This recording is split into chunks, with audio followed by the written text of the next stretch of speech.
There she is. All right, good morning and welcome to the Board of Directors regular meeting for the Denton County Transportation Authority. We do have a quorum. It is 10:01 a.m. Let's see here. First up on the agenda is our invocation. Judge, would you mind?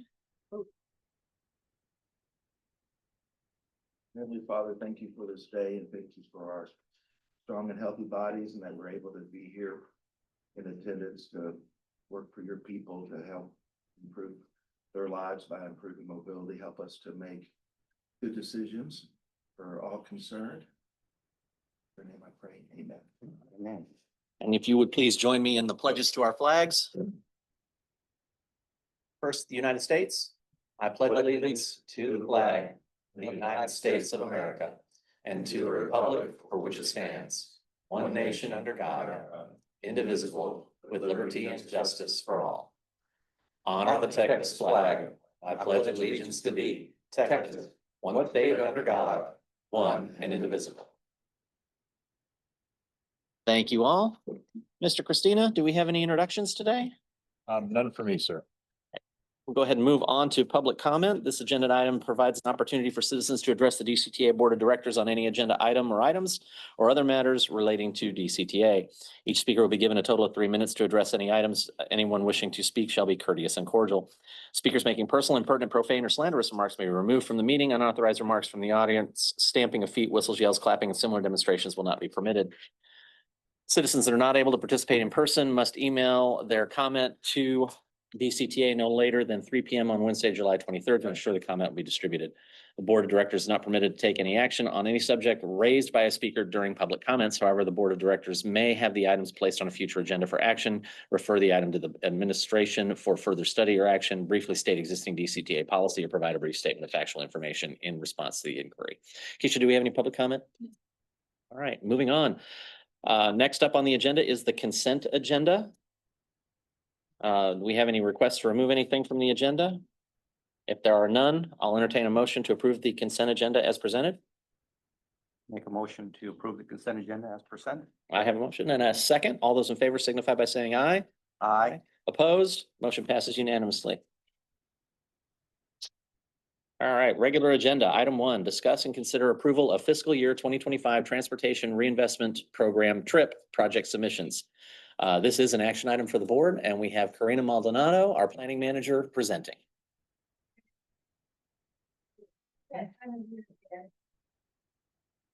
Got to be on record. To discuss and approve the fiscal year 25 transportation reinvestment or TRIP project submissions.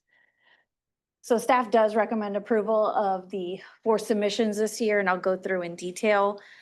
First, I'll take a quick stab at an overview of the program once again and the schedule, our spending to date on the program, give you an overview of the fiscal year 25 available funds, and then go into a deep dive on the project applications. So again, for an overview, TRIP is the Transportation Reinvestment Program. It is our program that provides capital assistance to our member cities for transit supportive projects that are consistent with our long-range service plan. And it does align with our agency's goals and mission. So this is a new slide for y'all this year. You're typically used to seeing that the formula for the TRIP program, this is essentially saying the same thing. The TRIP program, if you recall in the TRIP policy, states that up to 15% of DCTA's net available fund balance from the previous fiscal year may be set aside for this program, and that total is determined for each member city based on the percentage sales tax contributed from that previous year. So the only thing I want to point out on this slide is just a key points, since this is more the behind the look of how you get to that total. This is the budget amount for TRIP here at the bottom in green for fiscal year 25. That comes as a result of removing any obligations for capital and operating needs, making sure to remove any unspent balances from TRIP. So projects that are obligated haven't been reimbursed yet, just to make sure we don't double count. And that gets us down to the final number at the bottom. And you'll hear more about this in the fiscal year 26 budget, so I won't spend too much detail on that. And then once again, the trip process begins with our budgeting process, where we come down to the final numbers for the allocation. Then we take it to the board in January, which is the last time you heard about trip, to open the call and let y'all know what the actual available balance will be, which is that number that has the allocation plus any rollover from previous years. Then we take it to an open call 90-day window for member cities to gather up their projects, talk to staff about project development, and then submit. And finally, we're here today at step 4, which is that 30-day, after the 30-day review process from staff, we bring those items for y'all for review and consideration. And then following this step, we take it to the reimbursement agreement step. So again, just an overview of the TRIP program spending. Now, this is just a look at fiscal year 21 to 24, since we're here today to talk about 25 obligations. And here you can see that of the 39.1 million authorized between 21 and 24, 31.32 million of that was obligated into a project, so projects that the board approved. And of that, only 5.4 million has been expended in terms of reimbursements. And that's broken down by city with amounts and percentages for each member city. So that takes us to the fiscal year 25 allocation and what was made available in this fiscal year call. As you can see, when we look at adding the 25 authorization, this number up here to the top jumps to 45 million. So that is the total authorized for the program thus far. So we have now basically made available 45 million to our member cities for transit supportive projects. To determine the actual fiscal year 25 call and available funding, we looked at those rollover amounts from previous years that weren't obligated to a project. We also added in any excess funds, so projects that were complete and had a remaining balance, that money was returned to the pot. We had a few of those this past year. We also had a pre-award request from the city of Louisville, so that amount is removed from the total available. And that, after adding that towards the actual allocation, that brings you to this bottom line of 13.7 million made available in fiscal year 25. And then, of course, the amounts per member city. And I'll take a pause. Any questions so far on all the numbers? Nope. Okay. So for fiscal year 25, we did receive 4 applications from the city of Denton and 1 request for a scope change. That remains with city staff and DCTA to talk through a little bit more to make sure that we're kind of walking through the program in alignment with the policy. And then for City of Louisville and Highland Village, we did not receive any requests this year, so any funding that was available will just roll over to the next fiscal year. And as you can see, the 4 projects, the city's request does bring them down to a 0 balance of available funds if awarded today. So now we'll jump into the actual projects, starting with the first request, which is the Colorado Boulevard multimodal improvements. So as you can see, this project aligns with Colorado Boulevard between State Loop 288 and Mayhill Road. Kind of hard to see, but the yellow here that takes us to the new Mayhill Road intersection. So this request is for 1 million, seeking planning, design, and construction funds for multimodal improvements along this corridor. It does include the intersection of Brinker Road in Colorado to make any safety improvements at the intersection. So this project is focused on completing ADA gaps on the south side of Colorado Boulevard, improving bicycle treatments on both sides, and as well as improving bus stops through coordination with DCTA staff. It does also support increased pedestrian and bicycle access to the existing UNT Colorado Express route, as well as future routes being considered in ISP Phase 3, which we'll touch into later this presentation.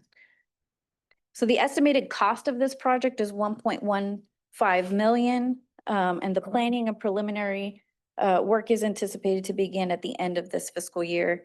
at the end of this calendar year, with an anticipated project completion date in 2027. The second request this fiscal year is in the amount of $257,902.54. And it also seeks planning, design, and construction funds for multimodal improvements within the Fry Street Overlay District. This is located on the north side of the University of North Texas. It also proposes to complete some ADA accessible sidewalks, bicycle connections focused on the Mulberry, Ferry, and Fry Street areas, which is the areas denoted by that dashed line. And then finally, also including ADA compliant bus stops within our network, also to be coordinated with DCTA staff to identify priority. So this project as well will increase bicycle and pedestrian connectivity to the Connect Route 7, as well as UNT shuttle routes, including Discovery Park, Eagle Point, and North Texas. The total estimated cost of this project is $600,000, and the first stage of this project is anticipated to begin at the end of this year. I'm sorry, it's anticipated to be completed in 2027. Right. The third request may be a little bit familiar as it does expand upon a previous award. So this request is for the Denton A-Train Rail Extension in the amount of $2.5 million. It is limited to the design and construction of an extension of the A-Train on the north side of the rail corridor. So currently the A-Train rail trail at Med Park Station switches from the north side down through the station and onto the south side of the rail corridor. As it touches the intersection of, or the old intersection of Mayhill and Colorado, which is now Edwards Road, pedestrians would have to cross at that intersection. A previous fiscal year award of D17, also through the TRIP program, is proposing to remove that intersection to vehicular traffic, which enhances our A-Train efficiency, and remove the actual pavement for the crossing. This project expands upon this by adding a northern trail to add that bidirectional traffic on both sides, as well as connect to the new Mayhill, Colorado intersection. So it does improve accessibility, and it also improves access to future parks and trails on the north side of the corridor. The design of this project is anticipated shortly after this award, hand in hand with the D17 project, as well as the completion of the Mayhill Road project, with anticipated construction to begin in 2026. Showing the breakdown, even though they're two separate projects, just showing the total awards for this general A-Train extension project, fiscal year 23, we awarded the city of Denton $514,560. And then this request is an additional $2.5 million for a combined TRIP project fund amount of roughly $3 million. And then the final request is another expansion of an existing TRIP project in the amount of $483,949. This project is currently under construction and is a request for additional funding for the D10 UPRR Quiet Zone project, which was awarded in fiscal year 22 for the design and construction. This project works on the quiet zone improvements at 4 crossings near the downtown Denton Transit Center and improves pedestrian connections across those intersections. The funding requested today is based on a more recent determination or opinion of probable construction cost, showing increased costs for the final construction amount. So this is just to finish the last piece of this project. The project's design is complete and is under construction or will begin construction at the end of this year. So with that, staff is recommending approval of these projects, and I can stand for any questions that you may have. Thank you so much. On this request A, I'm just curious. Do we know more detail, like what is? $1 million is a lot. Is it for, and the reason I say this is the county just bought the largest piece of property right there. where this is at. And I Mhm. don't remember seeing any deficiencies in the sidewalks. Is this $1 million bus stop we're building here? So the city of Denton did provide a cost workbook with their application, which cited some concrete work for completing gaps in the sidewalk network, particularly on the south side. If you, it might be a little bit difficult to see, the image at the top right shows what we call like a goat path or a desired path for pedestrians. This is an incomplete connection in the sidewalk network on the south side. So there may be kind of maybe not a not a continuous route, but where there might be sections where it needs, a couple linear feet. So in combination, they're citing approximately 1,058 linear feet of sidewalk in their assessment, plus some retaining wall, as well as an additional 1.8 thousand linear feet for the actual concrete work. So they do have a breakdown in their assessment. They're also accounting for maybe some contingency in that cost. Okay, thank you. Good answer. The questions? So this is an action item. So if there are no further questions, I'll entertain a motion. Approval? I have a motion to approve. Do I have a second? So, I'll second the motion. all right, I have a motion to second. All those in favor signify by saying aye. Opposed? Motion carries. Thank you so much. Die for lack of a second. You guys got to get on this. I gave him a tap on the other. Item 2, regular agenda, discuss the updates to the proposed fiscal year 2026 operating and capital budget and reserve policies in the long-range financial plan. This is a discussion only, and Jane, every time I read it, I can't say it. Belarowitz, our senior Got it. manager of budget. Thank you. That is it. So thank you. Good morning, Chair and Board. My name is Jane Filarowitz. I am the Senior Manager of Budget and Grant, as the Mayor just said. Welcome. Today, we will go over any revisions to the operating and capital budget, as well as dig a lot further into the long-range financial plan and the trip calculation for the FY26 year, and then some years out actually for the long-range financial plan. And as the Chair mentioned, this is just a discussion item only. All right, so the budget summary that you're seeing here, when you saw it in June, it was $54,420,380 as a total for the operating budget. Today, it's $54,091,832, and the reason for that is a $328,000 decrease due to when in June, we were evaluating our medical and dental at the same rates that we had them in 25.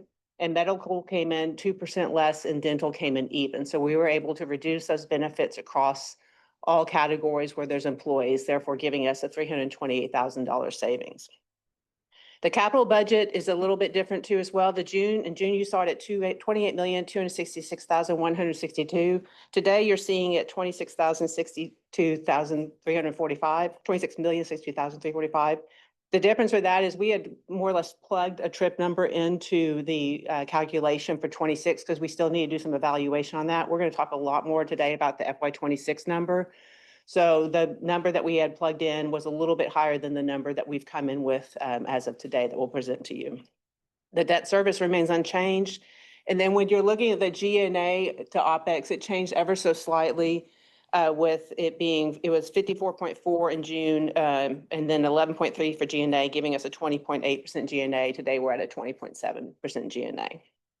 Any questions on this slide? These next ones should be pretty similar. It's just a way to show you, be transparent, just show you the different things that have changed from June to July. Mainly what you're looking at is the orange column there. To see that $328,000 savings that's in salaries and benefits. And again, that's just for the same reason I had mentioned before. That is the only change that we have as of right now. And we have a representation of this slide net depreciation, which lands us at the $54 million operating budget. It's 4.23% above the adopted of last year. And then we have it with depreciation, which is a $64.7 million budget, which is 3.11% above the adopted last year. Then you can see the change in that position. It really is just more another representation of what you've just seen there. But what this is showing you too is it gets to show you the same overall budget numbers for the operating budget, but it shows it against the working budget. So if you were to look at the budget, the proposed budget today against the working budget is a 3.82% increase. And then inclusive of depreciation is just a 2.77% increase. Any questions on those 4 slides as a whole? All right, so then now we're going to look at the capital plan. This is broken out over 2 slides. On this particular image right here, there's no change to the capital. There's really only 2 things to note that are different in capital than what you saw in June. One is the trip number, which I'm going to dig a lot into here in just another couple of slides. But the other, you'll see a pending there under the contactless fare payment system and the ticket vending machine. And we have an alternative approach to what we presented in June that Javier wanted to cover with us this morning. So I'm going to hand it over to him so he can kind of discuss maybe an alternative plan to those 2 projects than we had from June.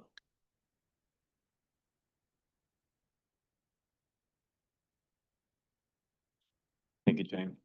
Morning, Chair, members of the board. Slide's already there. So this slide is a quick recap of the discussions that we've had over the past several months. One of them being the strategic workshop discussion for customer experience, and the other slide on the left being the discussion for our ticket vending machines, as well as alternative possibilities that we have for those. The board requested additional information and alternatives to the ticket vending machine capital requests that we have shown on the left, as it relates to our Go Pass ticket sales that are shown on the right in last month's discussion. Staff has decided to take a step back and review the many factors at play from a regional perspective, such as an FY26 budget item from our planning department that includes a fare policy discussion, which looks at items such as fare structure, collection, and enforcement.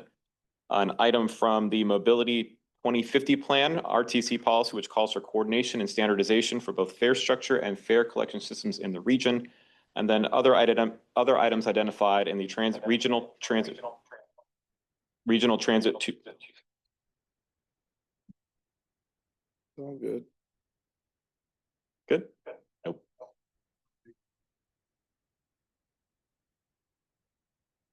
Good. All right. Testing. Good. Okay. And then again, items identified in the Regional Transit 2.0 findings that impact local fare collection tied into the bullet point above, as related to the TR 3002 coordinated fare structure discussion.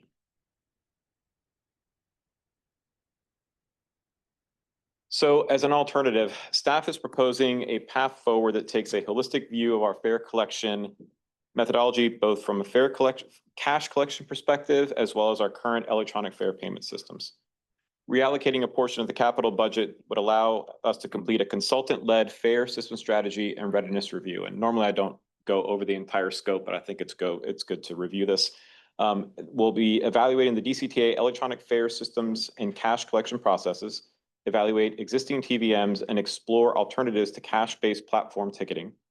Evaluate agency cash collection methodology and provide alternatives that align with FTA regulations and observing fare policy. Align with DART and Trinity Metro's account-based ticketing and open loop fare platforms. Identify solutions for bus, rail, and microtransit fare collection, as well as identify cash to account conversion to minimize cash handling. Define future system needs, integration path, and cost estimates, and then recommend staffing and other resources to support modern fare systems. All this with a view on aligning with regional dialogue. As I mentioned in our last discussion, DART is finalizing its procurement for its new fare payment system. It allows that dust to settle a little bit, see what the alternatives they chose is, and give them some time to implement and see where they're at with that particular platform, as well as their ticket vending machines, which we'll be deploying over the next 18 months. Staff intends to bring the scope and the final fee for consideration at next month's board meeting with the final budget presentation. So I'm open to some dialogue or questions on this. Again, brought to the board last month to have some discussions. So any questions?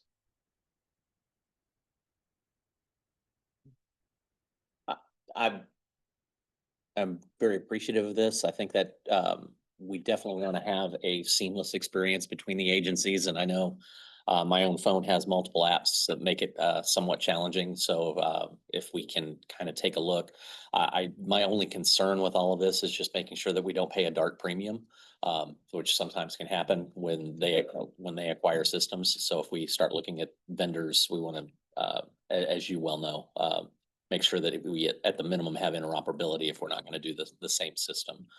But I don't think it hurts for us to take just a beat. I mean, this pushes our time frame back, what? 3 year. 3, yeah. So Probably a fiscal year. Okay. What's my downside? We just don't have it. I don't have a downside. Yeah, we won't have it. So the only true downside I can see is our ticket vending machines are having some issues, but we'll just work through those as best we can with Dart. Yeah, I'd rather have the conversation to see about alignment before we because I think somebody's got to be the first to say, you know what, we'll look at this regionally, instead of just rolling down the hill like we traditionally have done and then go, oh, we forgot to tell you guys. So I think alignment with the fair policy and then the technology around the region will be ideal. Thank you. I appreciate the flexibility. Thank you. Other questions, comments? All right, we'll go ahead and move on. That was item 2. Thank you. Oh, sorry, we still got, sorry, we had a breakout, now we're coming back. No, you're not done with me yet. That's right. I was a commission. All right, so now I'm gonna delve into the trip calculation and how we've calculated it this year. You'll see it here, and then we'll talk about it again, because after we go from this slide, we'll move into the long-range financial plan. So it'll be brought up there. We're about to cover about a bunch of numbers though, so either stop me or I'll pause after each slide so that we can you can ask any of your questions or at the end. So the trip calculation is very similar to how we've done it in prior years. So what we've done is we started with our unrestricted fund balance, which is from our ACFR, so 129,311,704. And then as Karina kind of had alluded to earlier, the next 3 things, the fund balance reserves, the sales tax stabilization, and the fuel stabilization are all part of our reserve policy. So that's funding that we've backed back out of that formula as we have in every other year, less the unused trip previously allocated. So that's the trip that's been allocated between 21 and 25 and unspent as of today. And within that calculation there, that 31 million, we also, and you'll see it in the long range financial plan, had gone to our member cities and asked them how much they estimated to spend in 26. So we went ahead and backed that back out of the number as well, because that's a planned spend in 26. And then you'll have the TAM for the current year. If you remember, TAM is that transit asset management. It is kind of what I always call the piggy bank money. It's money that we're setting aside for future fleet purchase or capital investment. And then less capital projects, FY26 cash spend is 18,498,000. It also ties into these projects that are right here on the capital plan as they stand today. And that is the cash spend that we would have for capital for FY26. And then less the capital reserves, Old Town and Downtown Carrollton extension. That 34 million is money that we are trying to set aside in FY26 in savings for programs that we know are coming up in the next 1 to 3 or 4 years. So we've set that $34 million to the side. That'll again come up. I'll show you in the long range financial plan where we have set that aside and show you a couple alternatives for how we've looked at it differently this year than how we've looked at it in the past. The main gist is that in the past, we've always looked at the current year to look backwards. We're now trying to look at the current year and look backwards and forwards because we know we have some larger projects coming up. So that leaves us a balance of 25,092,165, and 15% of that balance is the 3,763,825. And then if it stands the way it does now, same as Karina alluded to, it's based on sales tax. Denton would be about 1.8 million, Louisville about 1.7, and Highland Village 178,000 to make up that total as it stands at this exact moment. Any questions on that? Right. I think the number's too high. You think the number's too high? The 3.8 million we're gonna set aside. I think that's, I don't think that's financially responsible for us to set up that much money when the TAM doesn't really take into account some of the bigger things coming down the road, which is the 15-minute headway that hasn't that hasn't been built in yet. I'm concerned that if we set aside too much, once we committed to our cities, we're gonna honor that commitment. I'm concerned that until there's a little more clarity of what that 15-minute headway is gonna truly cost, we should kind of back off that number a little bit. So your concern is not with how the number was calculated. No, I'm not. Your I'm concern is with the total number, just Just- as a program. As a program. Okay. Right. So I just want to make that I was looking at the long range stuff, and I know as a board, we've all said we want to go down to 15-minute headways. That's yet to be determined just how much that's gonna cost us on the road, and I just think it'd be prudent for us to look at dialing that down a little bit, just save some money for that, but that's a lot of money. That's pennies a day. Picks it. Several 100,000 pennies a day.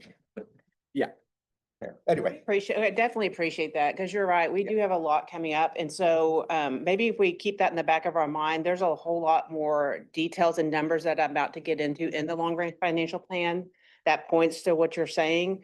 And so maybe after I paint the whole picture for how we see it, at least as of today, then maybe we can reevaluate as a board how y'all are feeling about that, what your appetite is for it here in another couple of slides. I would just ask if you think this number's too high, you use the word a little bit. Do you have a number that you think is ideal? Well, let's look at it in the context of the rest of the slide deck here before we maybe go into that conversation. I'm just thinking you must, Do I you must have have a done some analysis of your own and have. I something in mind. haven't done the analysis. Okay. But my gut feel it's probably 50% too high. Okay. That's my gut feel. Go over the exam again. What do we? PAM is Transit Asset Management. We started it in 2024, and we had initially had it set up kind of as fleet replacement. And it is that, but then also now as we're doing more things like TODs and things of that nature, we really are just kind of thinking that as a capital investment money. So, and you'll also see that better in better detail in the long range financial plan here in a minute. But it's the money that we set aside in all those years just to sort of bank that money, knowing that we had these large expenses coming up. And so Mayor Gilmore had asked in the June meeting, what was the accumulation of that? And so we have a representation to show the accumulation of how much's been collected minus how much is going to be spent over the next 11 years. I will say, I love seeing this slide because it shows what we've worked on as a board to start making sure that we're putting aside the money to support the systems and the services that we want to deploy. So I think that's been a huge change. And this slide is a really important slide for folks to understand that we did not have this level of accounting for our systems just a few years ago. So I'm very excited to see this. Good. Any other questions on this as of right now, at least? All right. So now we're going to kind of dig into the long range financial plan. And again, like I said, this will be quite a few numbers. So just either stop me or like I said, I will pause. But what this particular slide is showing you is assumptions that we have made for the long range financial plan. So it's just showing you revenue wise, the escalators that we've done in the out year. So in this case, it'd be from 2027 through 2035, I believe. And contract services, those kinds of escalators, and then your salaries and wages expenses showing those escalators, key players that are within this particular long-range financial plan, plus the policy that we mentioned when we did the trip calculation and Karina had mentioned as well, just to be able to see visibility to that. So now you have at your place, the big long-range financial plan, 11x17 paper. And I will kind of walk you through that because this is obviously too small, but we broke it into 3 sections. First we'll go over the revenues and expenses, followed by the capital expenses and revenue, and then we'll finish up with the debt and fund balance.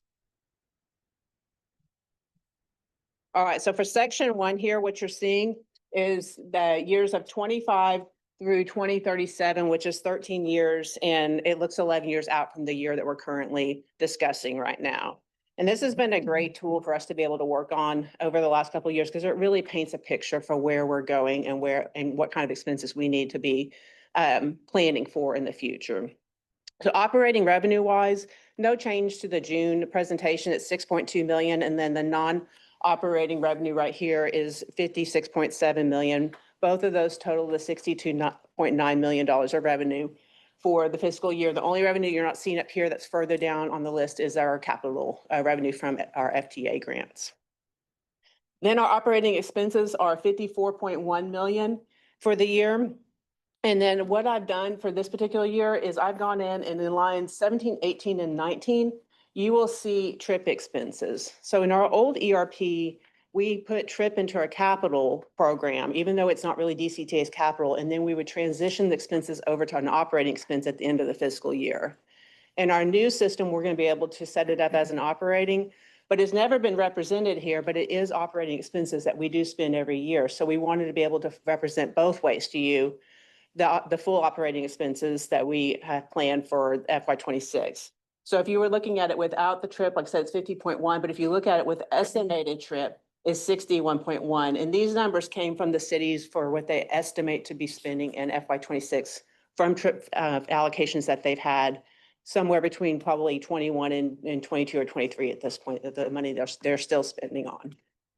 Any questions on that, since that's a newer section? So the other thing. Jane, yeah. I'll just make a comment here that we have to show the full amount going out at some point in the long range plan. Obviously, thinking back to Karina's presentation, Highland Village, Louisville had dollars that were not yet obligated against trip projects. This is us assuming those projects get obligated, those dollars get obligated and then get expended. The timing of that matters less than the fact that all those dollars are showing up in the long range plan. Right, and what you're seeing too here, I'm glad you kind of point that out. What you're seeing between here and the end there is all the trip funding that has been allocated, inclusive of the current trip number for FY26. Now that number could change, but what it is trying to show you out all the funding that we anticipate trip to spend. With the first 3 years being numbers that we did receive from the cities, and then out is just an estimate that I made on what I felt like the spend might be based on what I was seeing. So Jane, to ask, so I clearly understand this, what you're representing is this agency's commitment to the cities for the trip allocations between the beginning of the program and FY25. That's the old money that we already promised them. That's And correct. and we just need to show that we have the money in the bank Yeah. to honor those obligations. That is correct. You got it. Exactly right. And then the other way we wanted to show the net income the way we always have, which is $8.8 million net income utilizing just the total operating expenses here. But if you were to include the trip spend, which is approximately 7 million, it brings it to a net income of about $1.8 million. Questions on that before I move to off of revenue expenses and onto capital?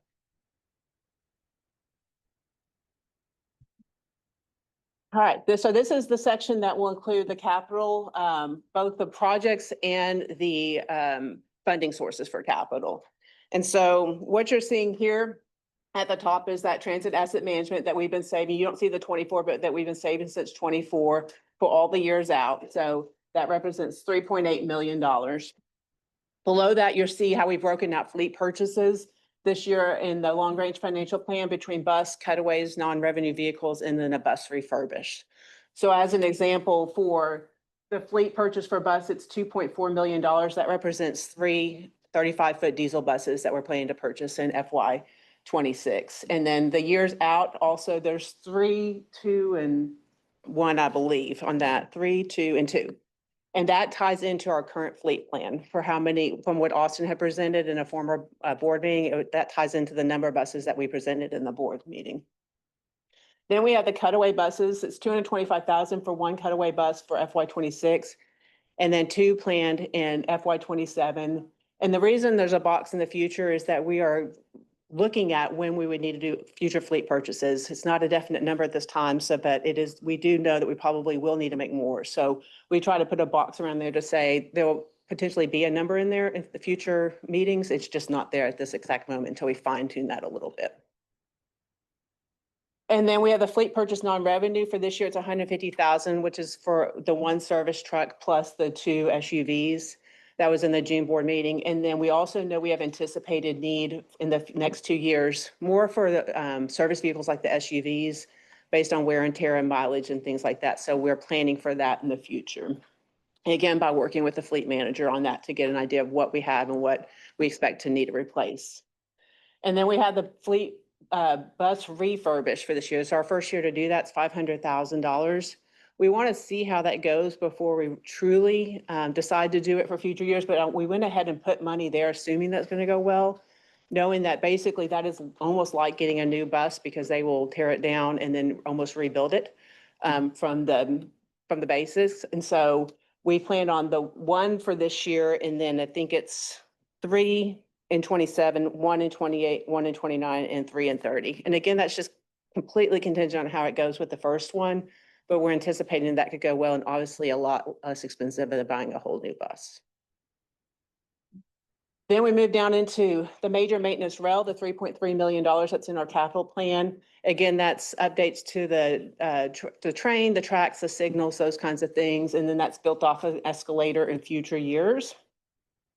And then the capital improvement rail, 300,000 is the Railcom project. It's that 2-year project that we've actually already started and doing well with this year, moving into finishing out next year for the rail dispatch software that was approved in the 25 budget. Then you'll see downtown Carrollton A-train extension. You see this $22 million number that's right here. That's not real cash spend, but that's us trying to save money, knowing that we have this project coming up for the next 1 to 3 years. And so earlier when you had seen the $34 million amount that was being reserved, that was deducted out of the trip calculation, our 2 yellow numbers represent that. And I'll talk more about that once we get down to line 39, the trip. So you can I can show it to you both ways. But it's us saying, instead of looking at current year and back, we're trying to really look at current year and forward as well, start saving some of this money, knowing that we have some of these expenses on the horizon, the very near horizon.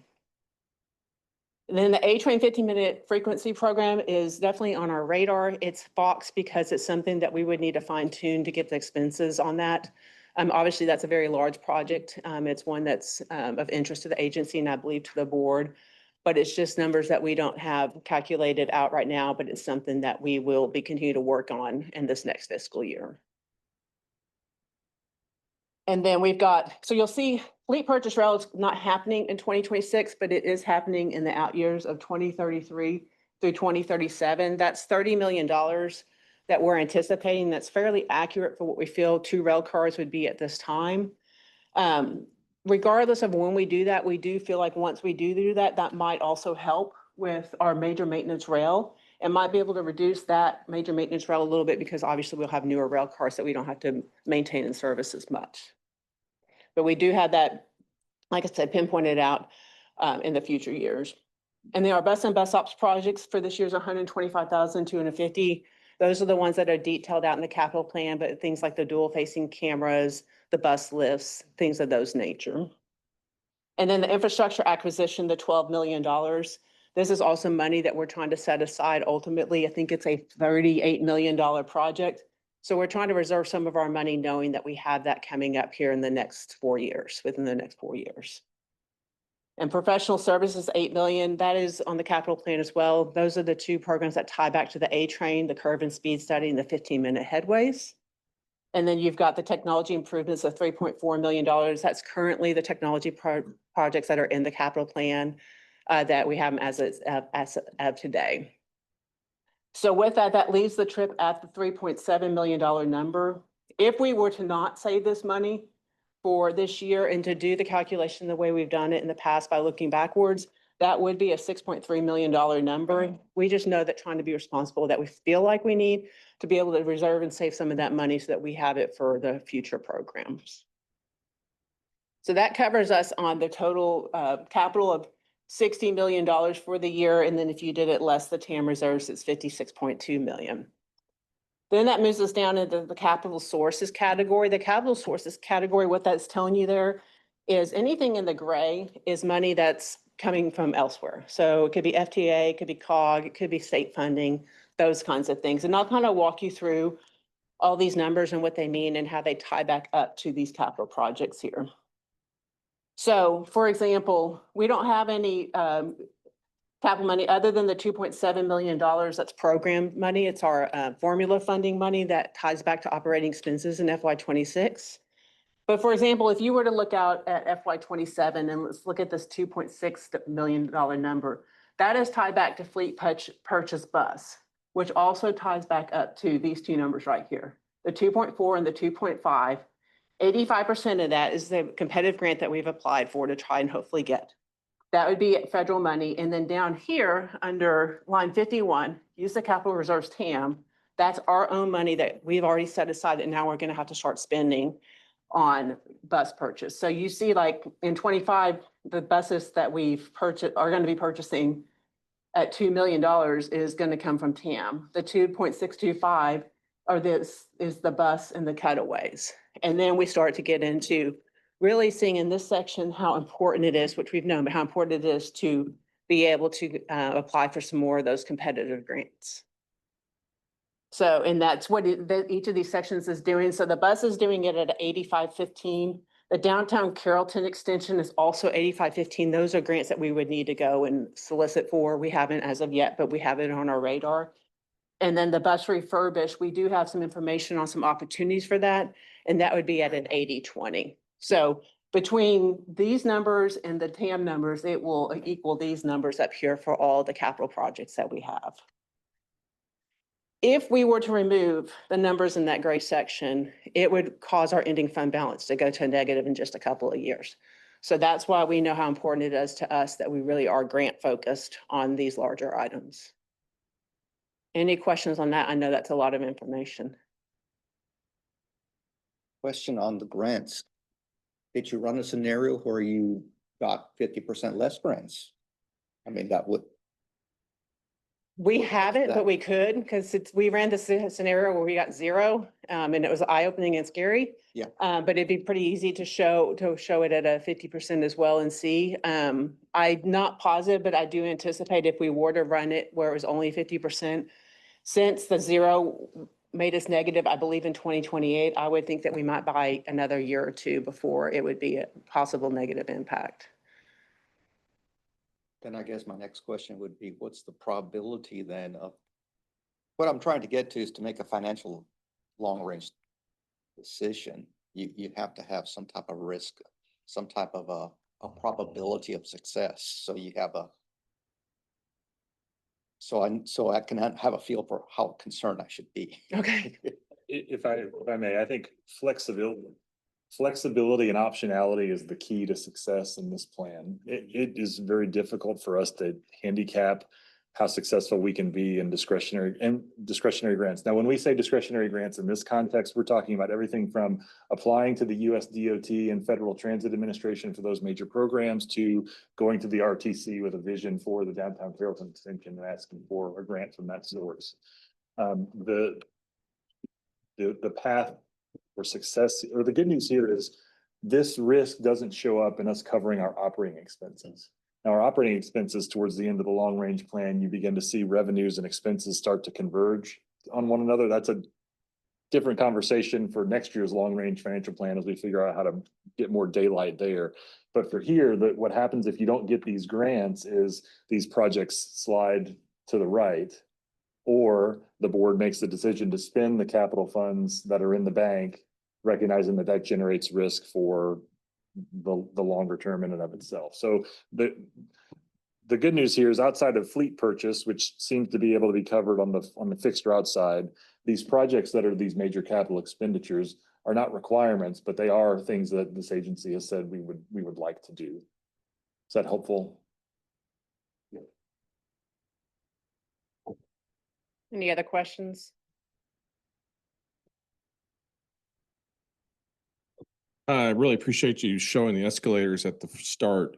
When looking at your capital expenses, the expenses are flat across the out years. Normally, you would escalate those. What was the rationale there? Especially on the technology and improvement one. So in the last 2 to 3 years, we've done a lot of larger technology projects like the ERP and electronic digital signage. We don't anticipate needing to do that kind of large scale in the future. So we just set an estimator of 1.5 million out Professional service is actually unique this year. We normally don't have capital professional services, but we do for the two A-Train projects. So there wasn't a lot to tie into there. And then for the others, like I said, we've really tied them into either the fleet plan or working with the fleet manager or the rail purchases. And then the major maintenance rail, like I said, it's just built off an escalator that's been fairly consistent for us to see for the out years. Yeah, but like when you look out at, fleet purchase for $30,000 for 3 years, wouldn't that be us inflating? Possibly so, yes, because today, we looked to see what a flirt would be today, and it's roughly 15 million, so you probably have a very good point where that many more years out, we probably should have that built off of a little bit higher escalator than what it would be today. Yes. So I will make a note of that so that we can adjust that for the future. Any other questions? All right. Now we move into the debt services. We have two bonds that are right now, the 2020 bond and the 2021 bond. For FY 26, they total the $1.9 million that you've seen in other slides. And our internal debt service coverage is 4.46. And then at the end of September 2026, we have 11.5 million bond principal still due. Then now you move into the reserve policy. So there's the same policies that was mentioned with the trip calculations and all of that. And so what this number is that's the budgeted fund, the budget operating expenses times 25%. This sales tax stabilization is the budgeted sales tax times 3%. The fuel stabilizations is the bus and the rail fuel per gallon budgeted times 50 cents. And then less the trip funding that was unspent. This is again, the trip funding that was currently unspent plus the roughly $7 million that's planned to be spent in 2026 to give us a $21.4 million number. And then down here, this is addressing, it's similar, but a little bit different. So what you're seeing in the green section is you're seeing the TAM over all the years, year by year by year, starting in 2024. And then showing you what it is accumulated for that year minus the spend for 1.5. But what you're seeing down here, which should hopefully tie back to what Mayor Gilmore was asking a little bit for, is it's also calculating since 24, we didn't spend any. So $7 million is what we accumulated between 24 and 25 for TAM. We plan to spend 2 million, giving us 4.9. That 4.9 is part of this $8.7 million number because we introduced another, I think, $3.6 million into 26. And that's the way it will work on all the years. So you can see that we're not spending TAM every single year, but that is also making the assumption that we are able to get the grant funding in order to help with some of the projects. If we aren't, then we would lean into TAM. If we can, then we don't need to lean into TAM as much. And we can utilize some of that money for TOD, for possible 15-minute headways, those kinds of projects. That's everything long-range financial plan. That does hopefully paint the picture a little bit better. We are looking, like I said, out 11 years. We do hope to look out 15 years, 20 years in the future, just to be able to have a little bit more in-depth program. But for the time being, this is kind of showing us a really good picture of where we will need to be in the next 1 to 11 years. Any questions on long-range financial plan?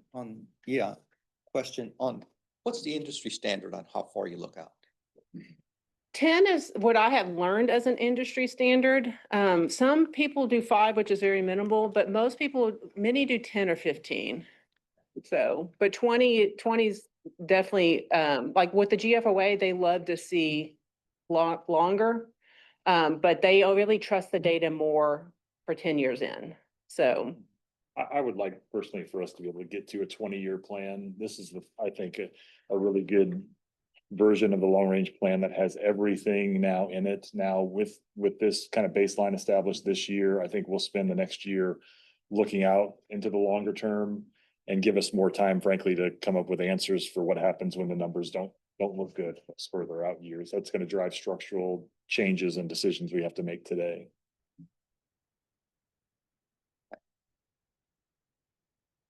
Well, I think I still would like to see that number on trip reduced down. to a lower level so that it opens up some more room in the outer years to pay for some of these things that we haven't had a chance to project. And I just think it's prudent to reduce that number down. You could always revisit it next year, and if the numbers look different, you get more grants, we can reassess. But Yeah, I just, once we commit to giving it to one of our member cities, the board's position, and I don't want to have to, personally, I won't have to go back to member city and claw it back. I mean, once, we want to honor our commitments. So I would just rather reduce that and just say, let's not have that big a commitment this year, and we'll just reassess every year. yeah, I think one thing, and I don't know, so I would have to lean towards Paul, but one thing, is that we are taking this balance on 15%. I did play with it and change it to like a 10% and a 5% to see the difference, and it does change it somewhat substantially. I don't know what it takes to be able to do that, but that could be an option that we consider instead of 15% of the balance. Maybe we look at it at 10% of the balance. The policy says up to 15%. Mhm. So the board could just set a number. We could just say, make it 2 million or make it 1.5 million, and then let's see how it plays out with your long range numbers. Especially not knowing that there's these blocks that we Yeah. don't know yet Right. what it's gonna cost, and when we'll ever get enough money for this for these projects that are yet like the 50-minute headway project. Plus, we're still guessing at what is gonna be our grant Right. award. That's a guess too.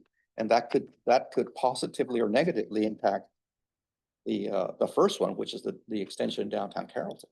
Right. Yeah. So anyway. Yeah, there's that- a lot up in the air right now. And like I said, we did apply for a competitive grant. We have, our fingers crossed on that. We're super hopeful. It was a great opportunity and experience to get to do that, to get really familiar with it. And we continue to plan to, but you're right, we don't have, the money's not in the bank right now. So it makes you a little bit nervous.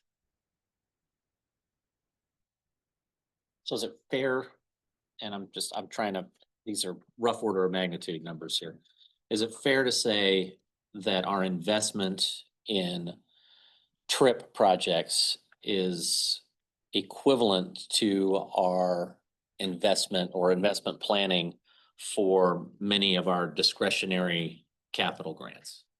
I think that's fair to say, and I'm glad you mentioned that, because I failed to mention, you do see it's grayed out here, and that's not because it's necessarily gonna absolutely go away. It's just because we want to be able to have that discussion year over year over year. So it is a little bit like speculative on what that number would be, as the discretionary grants are somewhat speculative at this time.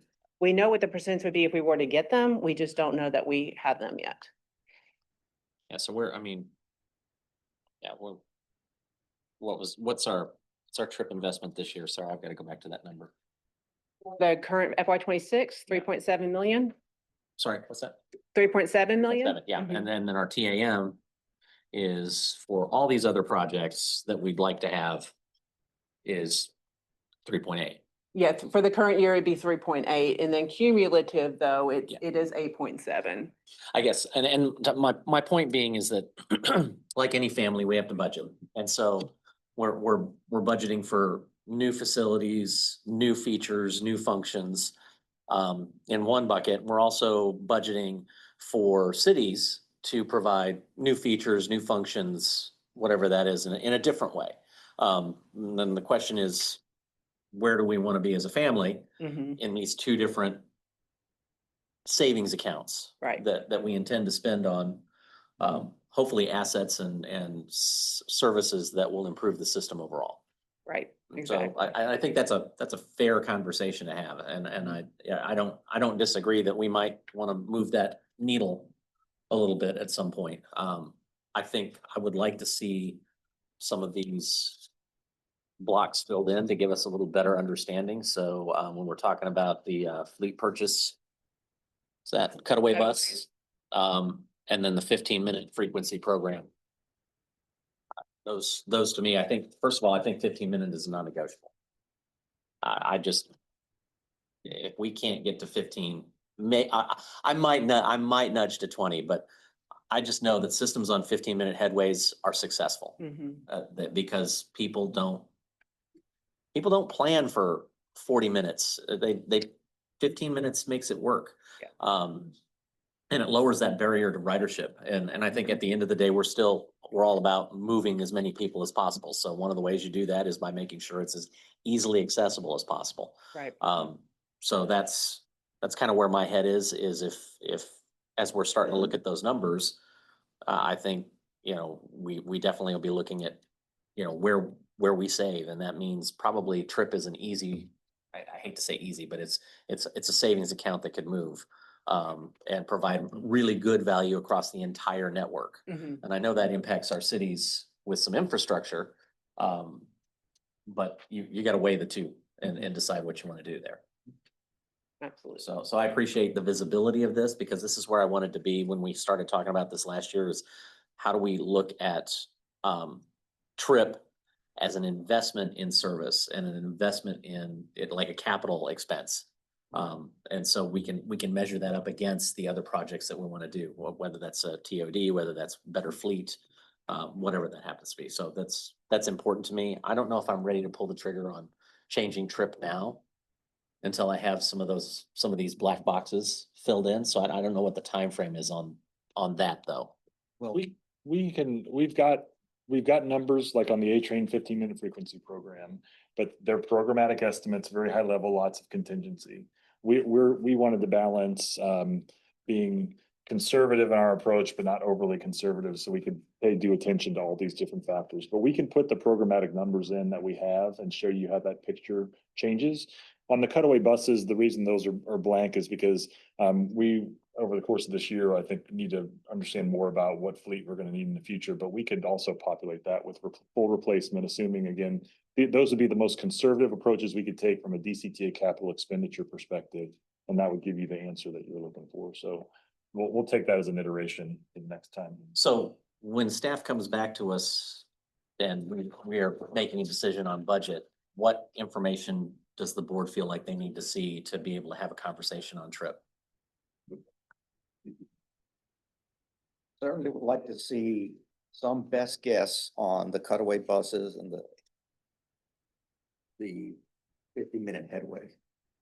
Just put some numbers in there, because then you can start seeing if, especially if it's showing that we're going to go to a point within 5 years or 6 years that will be negative, then we need to say, well, let's back off a TRIP. Doesn't mean you end it, but my thing is be prudent and say, okay, let's not put so much money out there. We could always give it, put it out the second year, but that's where I'm thinking. Other input? All right. That moves us to our next steps. So from today through mid-August, we'll finalize the budget numbers. We will work on the long-range financial plan and pull in some numbers into that so that we'll have that for the August meeting. And then we have our August 28th, our public hearing to adopt the budget with the board vote. If that all works out by August, if not, it would be September, but hopefully ideally it could be in August. And then if that does work out, August 29th to September 30th, we'll just finalize any preparations for the FY26 budget for use. And then it'll be October 1st is our first day of FY26. No. Questions before I go? No? Thank you all. Appreciate it. Appreciate the dialogue and the conversation.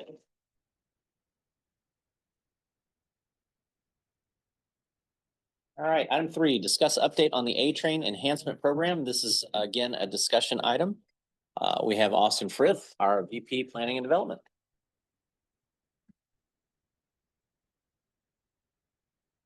Morning, Mr. Chair, members of the board. So today we're going to breeze through a few items that we want to update you all on regarding the A-Train. We do have a curb and speed improvements project that we've been talking about that we want to give you an update on. With that project is going to produce some options for how do we adjust what we would get out of that project and with the speed of the train regarding schedule. And then we also want to talk about upcoming task orders needed to support that project as well. So as a brief recap from last month's presentation, we've outlined a few key construction elements and coordination efforts that are going to be needed for this project of curve and speed. On the track side, track and signal side in Rio Grande Pacific will be executing super elevation improvements for curves, panel replacements at 3 locations, some ballast and servicing and asphalt approach installation. More importantly, speed code increases at 8 segments, which we're essentially going to allow this train to run faster. There's also some field testing, commissioning, and coordination with FRA. On the Lochner side, they're going to support us on project administration and coordination. They're going to lead coordination with cities on opportunities for traffic signal preemption, as well as FRA engagement and reviewing RFIs. This slide we've all seen before, but just to reiterate, this is the plan for the curve and speed. The red line is essentially where we currently have our track speeds at. As it goes to the blue line, that's where our improvements are happening. So as you can see, there's those 8 segments that we're increasing the overall train speed on. These speed profiles are engineered to meet FRA requirements for each of these segments, and that's what we'll be seeing in those areas. Yes, sir. So you're saying the minimum speed now is gonna be 45? That's about what I'm looking at Yes, sir. on every, if that's the slowest, well. I think I think it's that's a little bit slower at New Corinth Parkway. Yeah, there's one. There's still gonna be one that's In a Mayhill. 40. Yeah. Okay. Thank you. So this slide provides a snapshot of the anticipated capital investment needed to carry out this improvement. On the left, you'll see major components under the Rio Grande Pacific authorization letter, which will include direct track work and modifications, signal systems programming, program management oversight for the construction element, and a contingency allowance. Below that, we've included Lochner's future task order 3 for overall project management and support, including that coordination with the city, support with the FRA and RFI responses. On the right, we've included a summary of Chrissy grant, and essentially this grant was awarded back in July of 2020. It's a $4 million award. We've got about 3.8 remaining on that. And this award was really to optimize the PTC system within the train that would also reduce travel time and O&M cost and improve dispatch performance. We feel that we've currently, as of right now, we've executed a request to get a time extension for this grant that was approved in 2022 to get that extension to January 31st, 2025. We do have another time extension request in that is still pending approval. In order to modify the Chrissy grant as it sits today, we did have to do some scope adjustments that we feel the goal of the Chrissy grant still is intact with this curve and speed improvements project. But before we submit that request for amendment, this time extension has to be granted. So we're kind of in a waiting game right now with the FRA on this grant. But we do have everything ready to go to submit that amendment to scope to try and capitalize on this 3.8 for this project. So right now, to keep this project moving, our recommendation remains to escalate to get a better idea of this FRA grant and its timing. But we feel if the delays persist on this, we should be prepared to proceed with local funds to do this project to make sure this project still keeps on track. Question, and Yes. forgive me if I take my ignorance red here. But the current time extension request to 2027 was submitted nearly a year ago and it's still Yeah. pending approval. Yes, sir. Is it normal to take that long to get an approval? I think typically working through FRA can take a long time, but then, of course, with change in administration and changes in federal staffing, the people that we have talked to in these conversations have left agencies and those sorts of things. And it's for that reason that we are recommending we should proceed and continue to try to fit the grant into our plans, because we don't have a high level of confidence we're gonna get an answer anytime soon. I think, this grant, like Austin said, was awarded back, it was a 2018 grant awarded in 2020. At the time, the thinking on improving PTC was about replacing hardware. That solution didn't get anywhere. In the first couple of years, we came up with this new solution with Rio Grande Pacific using local effort. And so we're trying to convince the FRA that the reason for the grant is still being achieved in this new scope of work.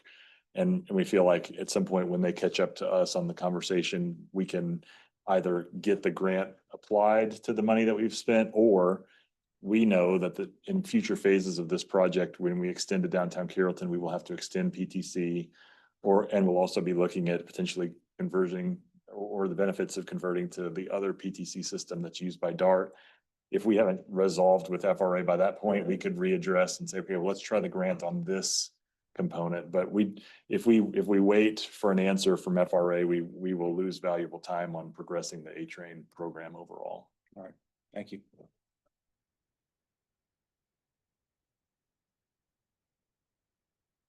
So along those same lines, talking about this project and what it's going to produce as far as getting the train faster, there are some options that we would like to brief you all on as far as what do we do as the train gets faster. We do anticipate some time savings.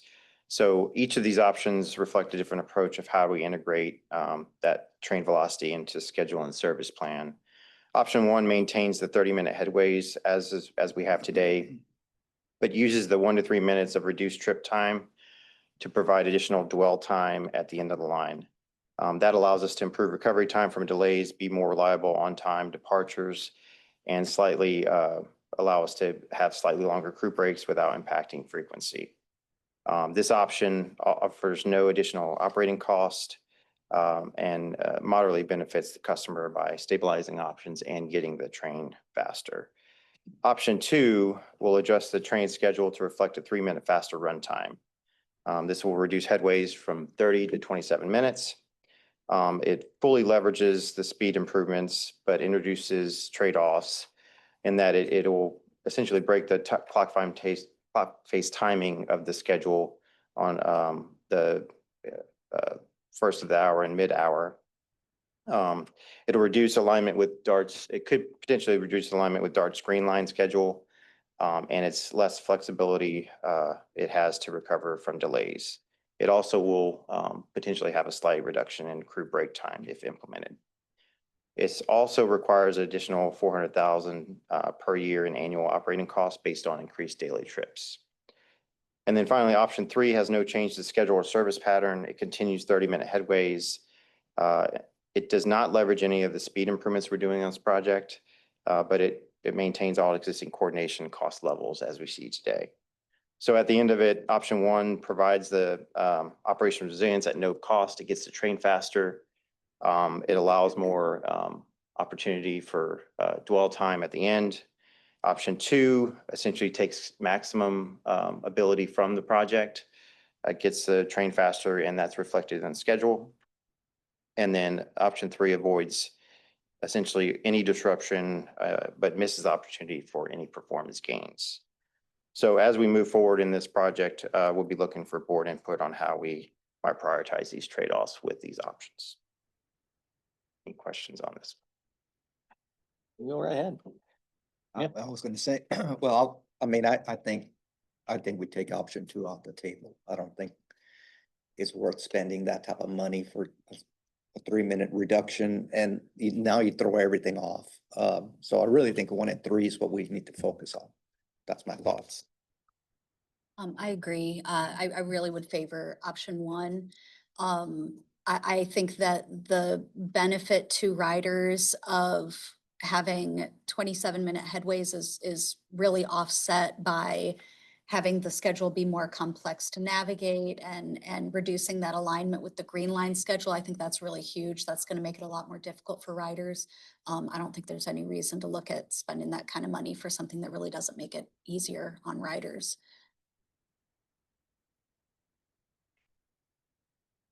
Sounds like we've got some consensus there. Okay, great. Thank you.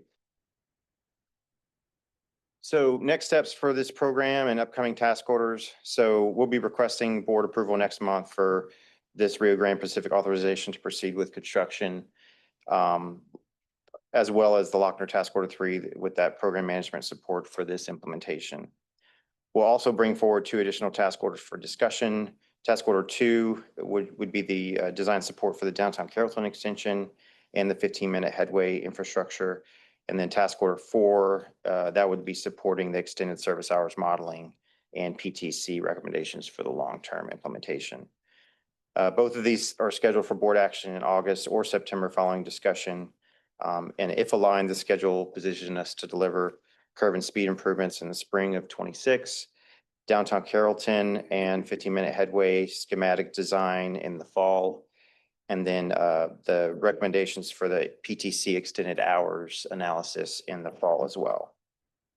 In parallel, we're going to be engaging with the city of Carrollton on both projects, and then preparing pre-solicitation activities tied to looking at different alternative delivery strategies. And that is the update for the atrium. Happy to answer any questions. Questions or comments? Thank you, sir.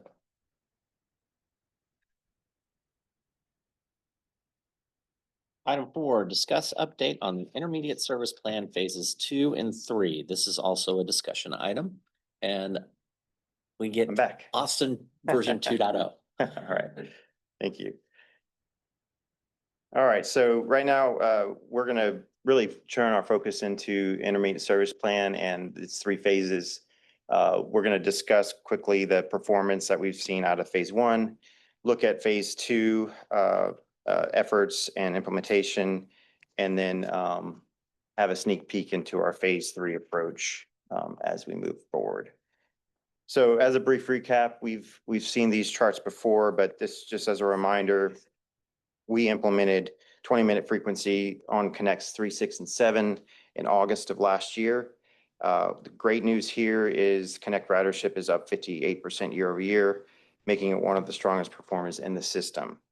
As a reminder, GO zone requests within the new Connect boundary are now directed to the nearest Connect stop, that being origin and destination.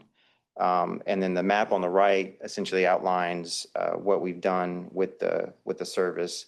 The purple area is the GO zone boundary, and then the other lines on there are the Connect routes. So if you're essentially requesting a ride within that 3-route network and you're within that purple zone, you are now directed to take a fixed route. So as we recap, this slide reflects how ISP phase 1 has shifted GO zone ridership patterns across Denton, Louisville, and Highland Village. So as you can see, we've added fixed route frequency on Connects 3, 6, and 7. GO zone ridership has declined.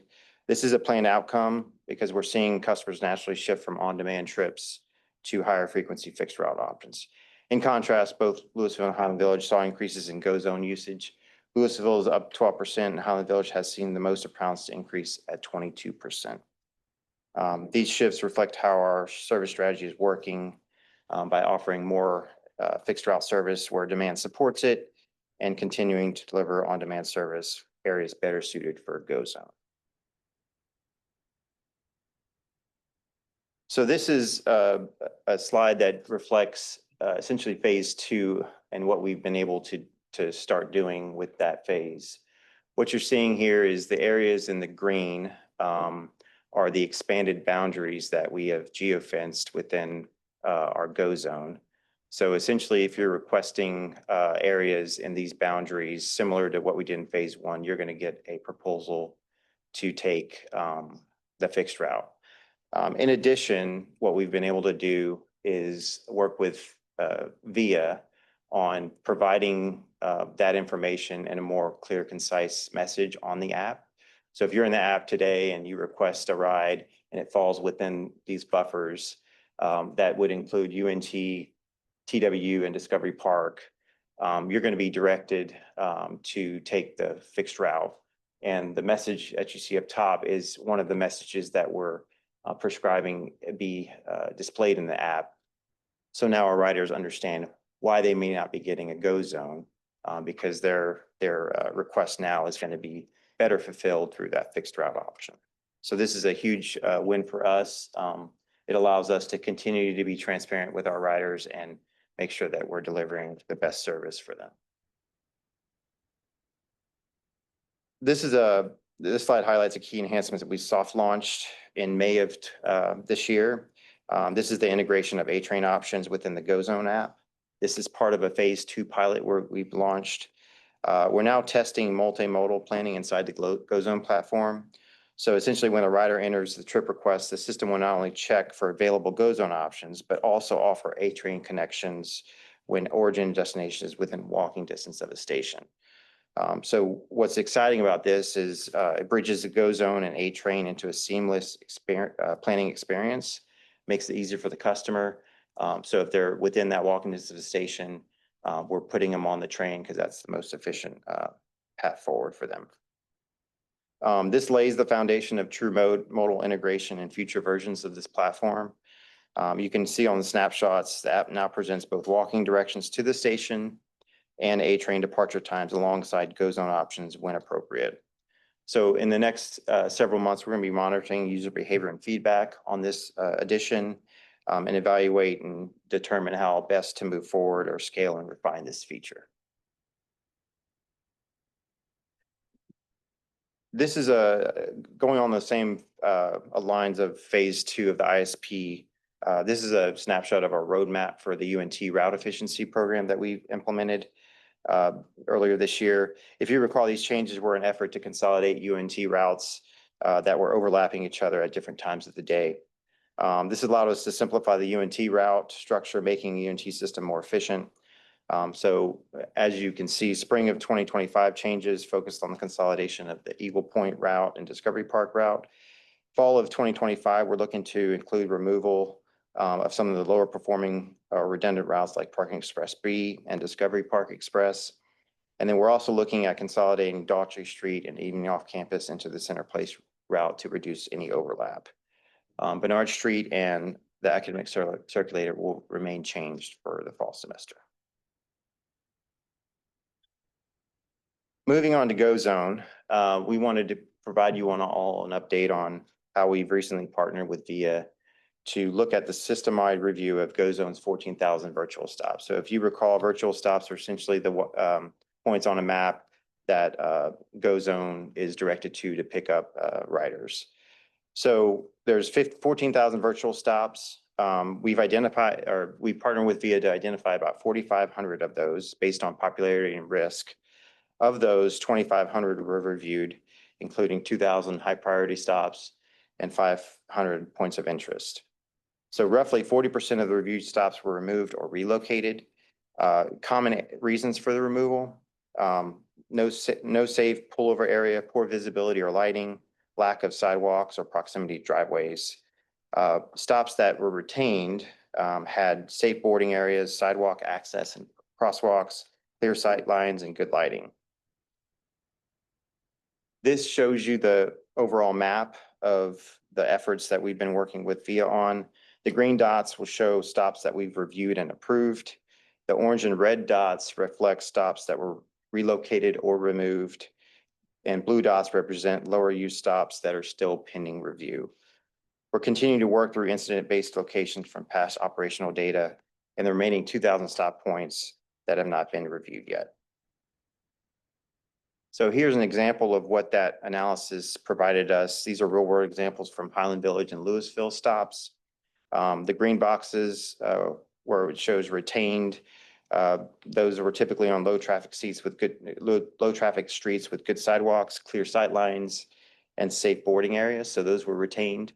The ones that were removed included moderate to high traffic volumes on those streets, no safe pullover space, or lack of sidewalks and poor visibility for the driver. So each location was evaluated using a consistent checklist that you'll see here. That included safety and accessibility criteria, including traffic flow, pedestrian infrastructure, and visibility risks. This was the example that we wanted to share in Denton. Again, same criteria that was used, retained, stopped, here that's shown met all safety factors, including low traffic volume, sidewalk access, and safe pullover area. The removed stop was flagged due to moderate traffic, no pullover space, and lack of sidewalk access. Still on the Go Zone front, we wanted to provide you with an update on the transit app. If you recall that this enhancement was first briefed at the Board of Directors Strategic Offsite in January as part of our broader customer experience strategy. We've now integrated Go Zone directly into the transit app, allowing riders to plan multimodal trips and request Go Zone rides all in one place. This feature benefits all riders across all modes, improving visibility and connectivity system-wide, and it's part of our Royale sponsorship and is now live in all member cities. So the plan here is integration was successfully tested through July, and we're planning an official launch and marketing campaign for August 1st to drive awareness and adoption with this new platform. So moving on to phase 3 snapshot. So what we want to do as our intermediate service plan morphs into this next phase is we want to look at a single high frequency year-round bus network. Again, as our vision to grow ridership and improve cost efficiency. So on the left, you'll see data sets from October 23 to 24. This is essentially the buffer zones within our network. And then the heat spots on there are our Go Zone O&D data sets. So what you'll see in this is in FY24, over 43% of Go Zone trips occurred entirely within the fixed route buffer, signaling a strong opportunity to consolidate and invest in a more frequent core network that matches real travel patterns. As we move forward with phase 3, which you'll see on the right, we're looking at opportunities to expand our fixed route network. As you'll see on the right, we've got some areas of opportunity within the main corridor on University, as well as north-south corridors on the east side of Denton. So our approach for evaluating this across the network is we compare microtransit versus fixed route performance on our high ridership corridors, such as 3, 6, and 7. We take that same methodology, we apply it to these new routes, and that allows us to look at costs for each of the routes, costs for Go Zone, and balance those. So what you'll see as we move forward in our analysis is we're going to be looking at what it would take to add an additional 2 routes here, essentially Route 2, which we'll show at a later slide here on University, and a Route 4 that will go down Mayhill and come up 288. So looking at what that would cost to add, and then also keeping in mind that we want to get to a year-round UNT schedule where we have all of our fixed route on year-round service on a similar frequency. So how do we get there? We're going to be starting to look at what this cost is versus what we could save if we were able to go back to the slide and potentially remove Go Zone activity in those areas that are falling within these buffers. So what does this these 2 new routes look like? So this would entail the University Drive circulator, which we're calling Route 4. And then Route 2 would include that circulator that goes down Mayhill and up through 288. I will make a point that we do have some street networks here at some of these transfer points that you'll see in the green box that we're currently analyzing and determining where's the best stops that would allow that transfer from those 2 routes of 4 and 3 to happen.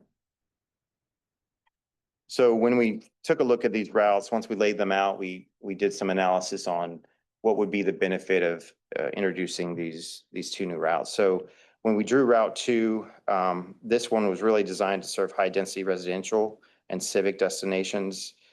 This corridor includes over 4,300 planned and active dwelling units.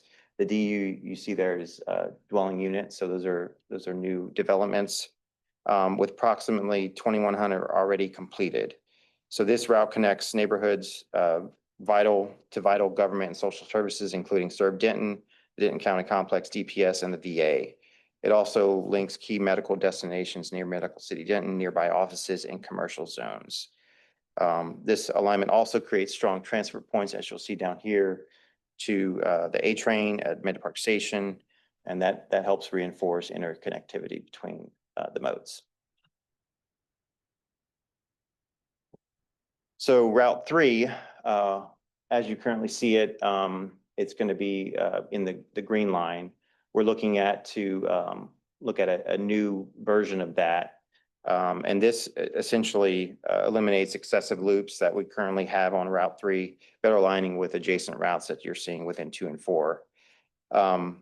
Areas previously covered by Route 3 have been reassigned to Route 2, allowing Route 3 to operate more directly and efficiently. The northern extension creates a critical link to the proposed Route 4, improving overall network connectivity.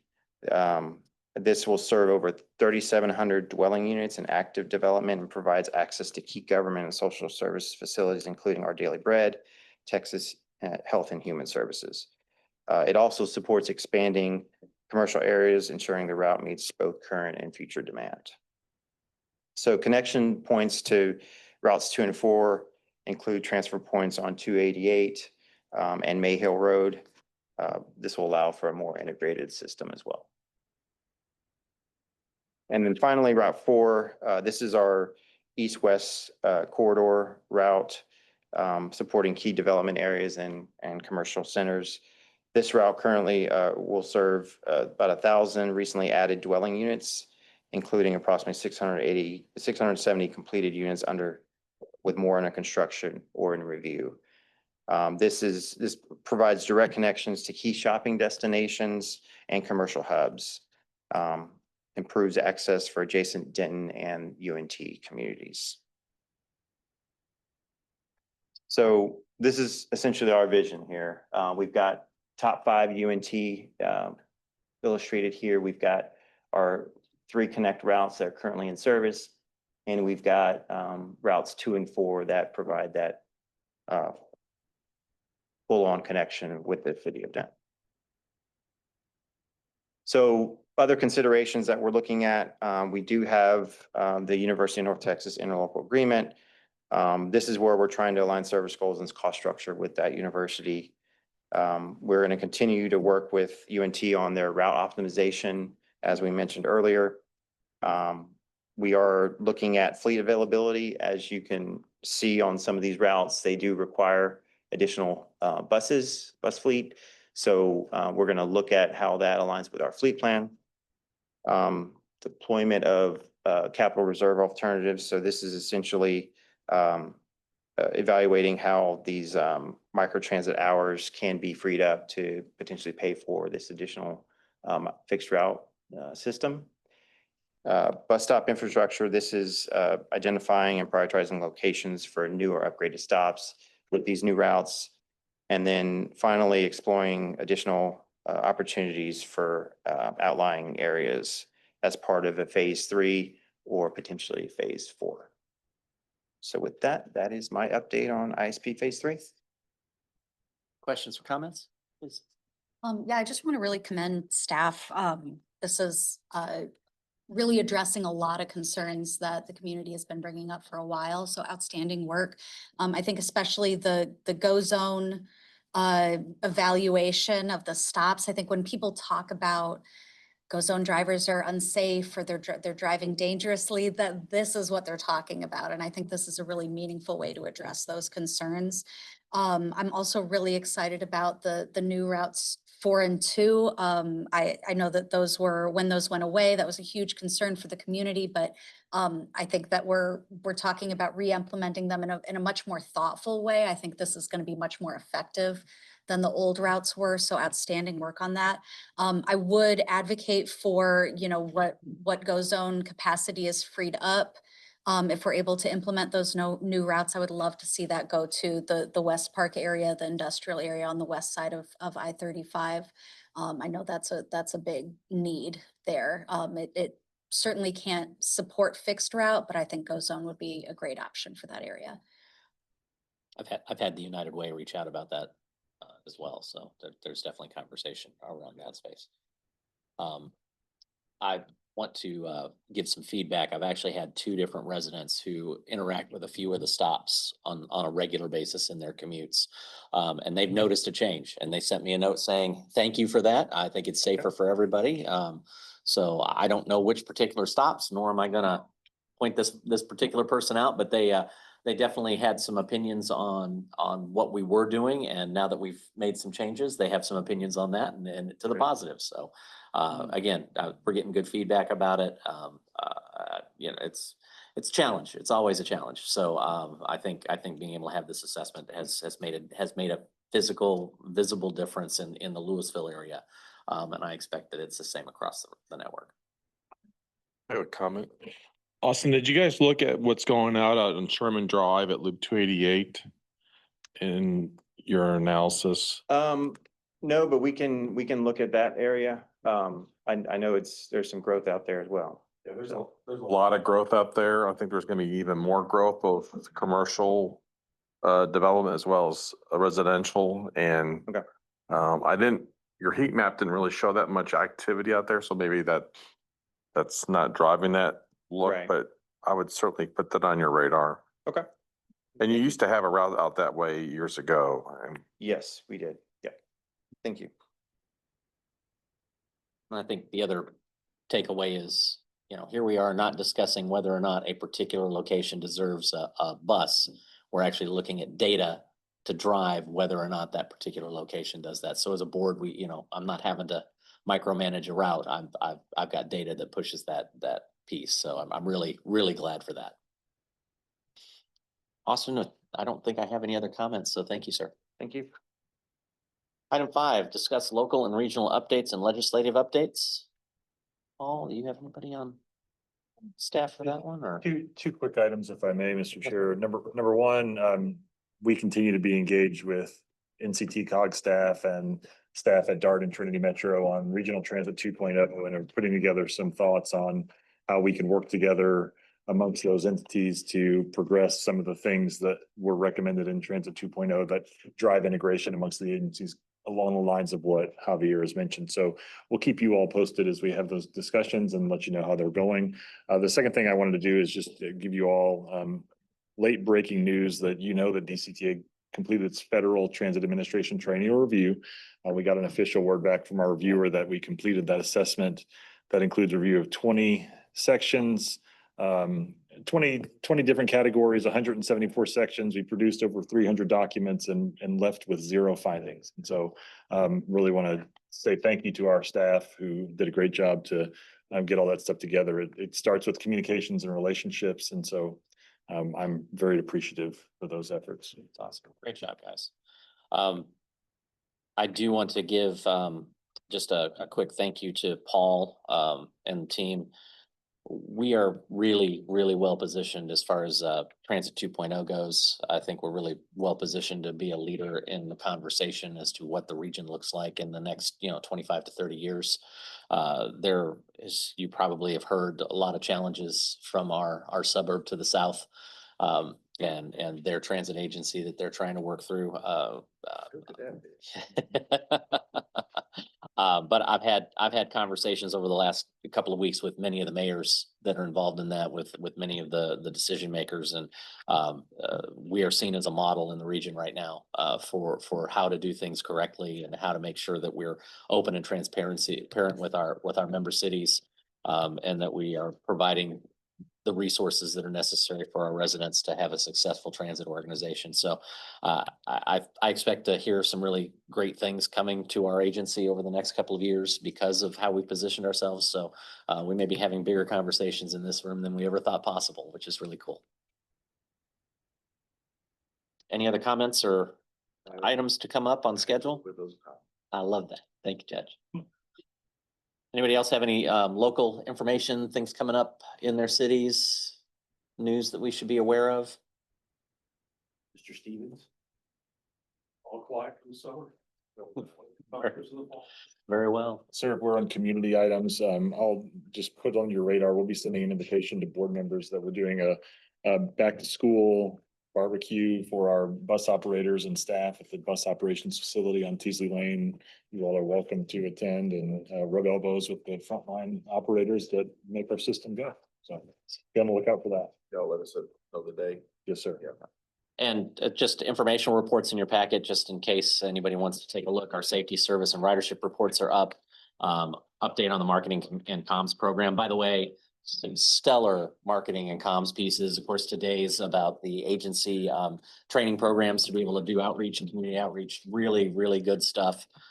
Keep that going. I'm getting a lot of good feedback. Even though you don't get lots of likes and shares, I get lots of personal feedback that this is good stuff. So thank you for that. Sure. Real quick, North Texas State Fair is coming to Denton again. this Yes. year, So a train and bus will help make that possible. So Yep, we're part of that. We're part of the Jazz Fest. So that's, which is coming up as well. So very excited that DCTA has got a visible front there. Anything else on community interest? Anything to add to the agenda for next from the board? Any comments or questions? All right. We don't have any executive session today? No, sir. All right. So with that, I have no further actions to be taken on today's agenda. So we are adjourned. Thank you so much for your time.